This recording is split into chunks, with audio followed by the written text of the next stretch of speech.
Hello, I'm Malcolm Oliver and welcome to my cruise views. In this series of videos, I'm going to address various aspects of cruising that other YouTubers may not dare to address. So, you have hopefully watched my first video in this series, used my tips, booked your cruise and got a good deal.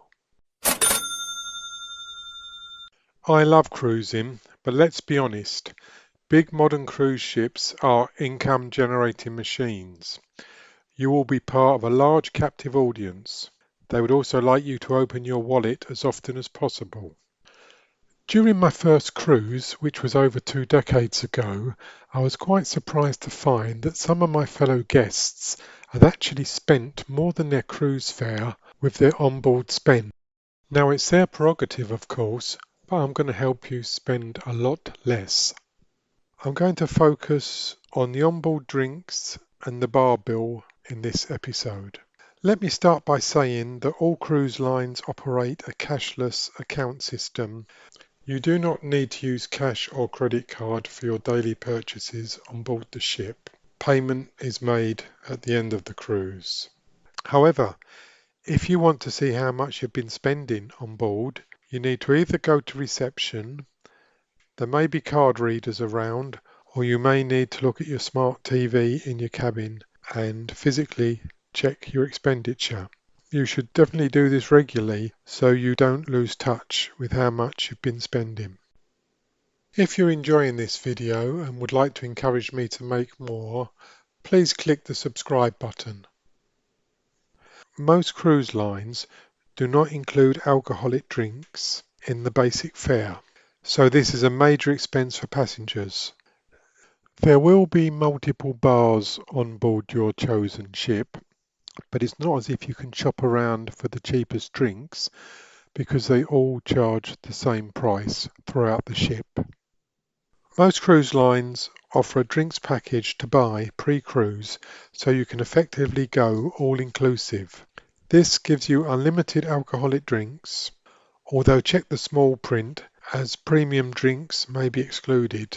However, if you're a couple or in a party, you can't just buy one drinks package. All adult members of your party may be required to buy a drinks package under the rules of the cruise line. Now, I can't tell you if it's a good idea to buy a drinks package or not. You need to do the maths yourself. You need to check the cost of your chosen cruise line drinks. This can be found online. You need to estimate how much you're going to drink, and you need to work out if you're going to get good value. Remember, you may not drink so much on the embarkation day.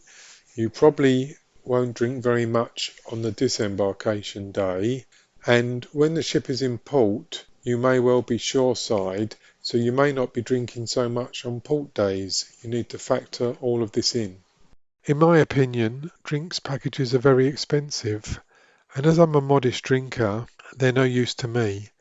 Dare I suggest that unless you drink like a fish, you're unlikely to get your money's worth. My recommendation is don't buy a drinks package and simply drink in moderation. That way you're guaranteed to save money. Although some may argue that what's the point of a holiday if you can't have a good drink? The choice is yours. Bottles of wine on board cruise ships are never cheap. However, if you don't finish your bottle of wine at the evening meal, your waiter will recork it for you and he'll bring it out the next day.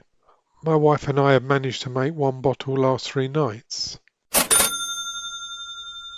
However, your drinks package would cover the basic brands of wine. Many cruise lines also offer a soft drinks package, primarily aimed at kids, called a soda package. Once again, you need to do the maths and determine if these are good value for your kids. Specialty tea and coffees, such as cappuccino, will be served in the bars for a fee. They are, of course, very nice, but imagine how much a couple could spend on coffee during a 2-week cruise. Let's say they drink 3 cups each per day, that's 6 cups. Let's say it's a 14-night cruise. Let's say each cup is £2.50. That equals a whopping £210 by the end of the cruise. However, most buffets on cruise ships have a self-service tea and filter coffee machine for free. These are normally open from early morning to very late evening. Of course, it does not taste as good, but it is free. A ship's buffet also offers chilled water, pure orange juice, and maybe another juice or two for breakfast only. If this is your like, why not fill an empty bottle up with some juice, add some chilled water, and you have a bottle of juice for the day.